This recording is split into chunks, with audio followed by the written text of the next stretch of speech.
What's going on, guys? It's Cliffy here. For some reason, I've been saved until the 32nd over. I had a quick cheeky bat before this. Well, I wouldn't say I struggled. I was a bit unlucky to get out, trying to cut a ball that maybe was just a little bit too close off the pad and onto the stump. So not too great there, but I did pick up a 50 not too long ago in the one-day game, and my batting really has excelled in the four-day game as well, so hopefully we can go and keep that up, and probably, you know, maybe in the near future bring you some batting clips as well as some bowling clips. I was going to have a sip of my orange juice there, but at the end of the day, just not enough time. So brought in, I thought it was quite strange to be coming in the 32nd over when the team's requiring, they only need 56. Like, we did struggle with the bat, which is strange for us, because normally at least one of the top five will go on to score something decent. I mean, we do have a very good batting lineup, but today it obviously just didn't click, didn't gel, and things just didn't happen. So hopefully, to go with our 10 runs that we picked up, we can grab a few late wickets, I guess you would say. Probably the game now is done and dusted, but who knows? If we pick up a quick one here, it could be game on.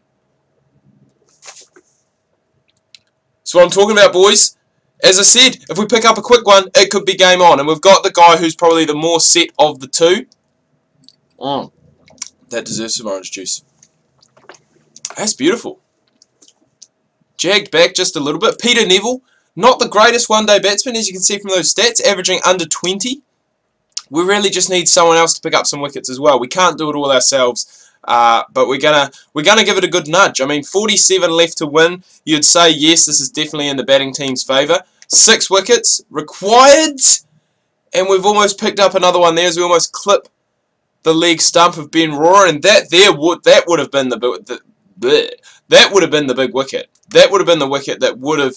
I mean, he's 40, he's been in for 56, 57 balls now. He's the guy that they're probably hoping is going to be able to go and take them home. If we can pick him up, it's game on, baby. It is game on if we can get Ben Rohrer here. It's going to mean Trent Copeland's coming in next, and then we're into the bowlers. So if we can get one, I mean, even one of these two, even if we can't get Rohrer, if we can deny him of strike, it's gonna create pressure. And when he does come into bat, he's going to feel like he's going to have to take a few more risks to score runs. Still a lot of time left though, 16 overs, so plenty of time, doesn't really have to worry about that. And if we can go and do what we did the last ball, the last over, and get one just to tail back in, just a touch, and clip off stump, I will be a very happy man. But I think Ben Rohrer is a wee bit more set than Patterson. Play that one down the ground. A maiden, so it's not a bad result, but not that wicket that we wanted. We did really want that wicket just to go and try and catapult things forward, I guess you would say. I think I was going to say Phil Neville. I don't know why. Who's Phil? Oh, Phil Neville. Right, the footballer, of course. Peter Neville. That's who I'm trying to say. I think he got a few runs last over.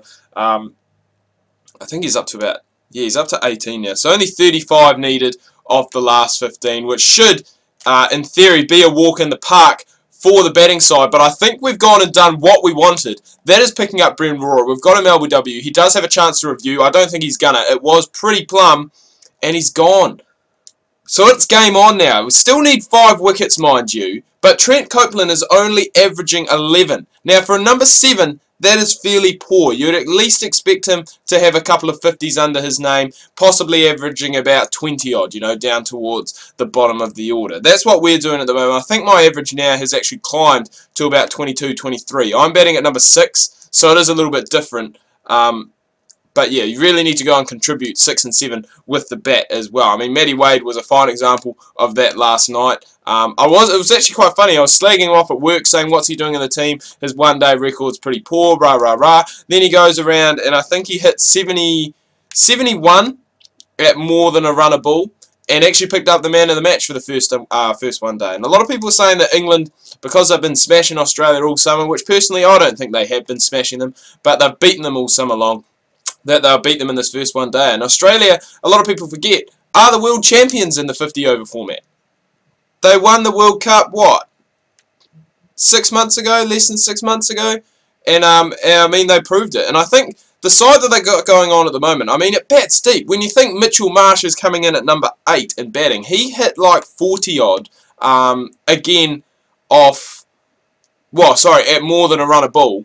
And that is crucial coming down from like a lower order batsman, shall we say. I mean, he's an all-rounder, but a lower order batsman, more on that one-day side as a bowler. And I mean, I like it. Personally, I think him coming in at number 8 adds great balance to the side. You've got Shane Watson, who can bowl you some overs as well. Glenn Maxwell can bowl too. So you're definitely covered there for your extra 2 bowlers.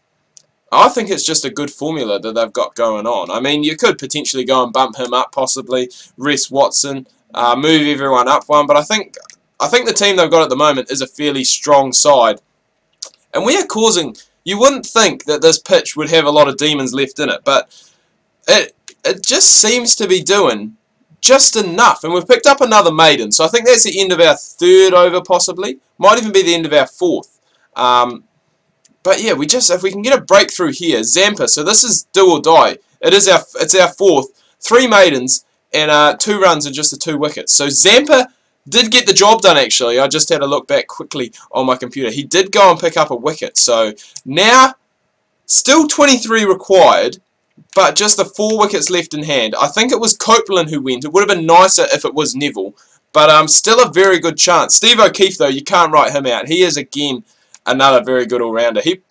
Personally, I would have him batting above Trent Copeland, because I think he is a good all-rounder. I think he's a guy who probably hasn't played enough for Australia, but I guess when it comes to one-day cricket, especially in recent times, Australia haven't really gone with a frontline spinner in their bowling attack. They've more made it up, I guess, with part-timers like Glenn Maxwell to go and, I guess, deliver that spin as much as possible. The only name that really comes to mind is the likes of Xavier Doherty, who, you know, his play, I mean, he's one of those guys. He's not a big wicket taker, I would say, when he played for the Australian side. He wasn't a big wicket taker. He was more of a guy who's going to go and clog up an end for you, and I guess create pressure for the other bowlers, which, you know, did work quite successfully. And I guess for the pitches that Australia prepare, I'd probably say, with the exception of the SCG, a lot of them aren't big turners when it comes to spin.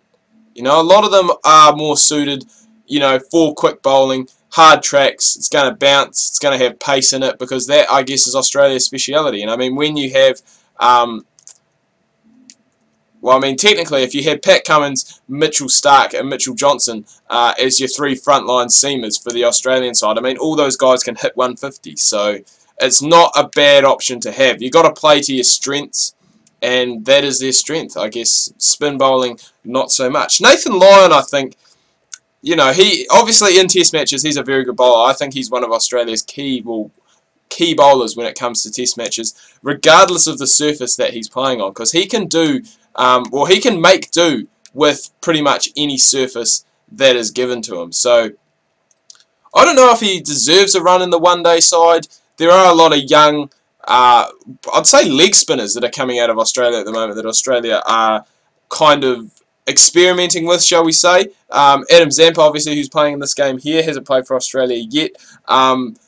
There's James Muirhead, Cameron Boyce, are 3 young leg spinners. And I mean, leg spinners in a whole are quite rare, but to have 3 young ones coming out at the same time, you know, it is quite an exciting, I guess, proposition for the Australians, because we all know what happened when they had their last great leg spinner. I mean, he picked up God knows how many wickets. 600 plus Test wickets, I believe.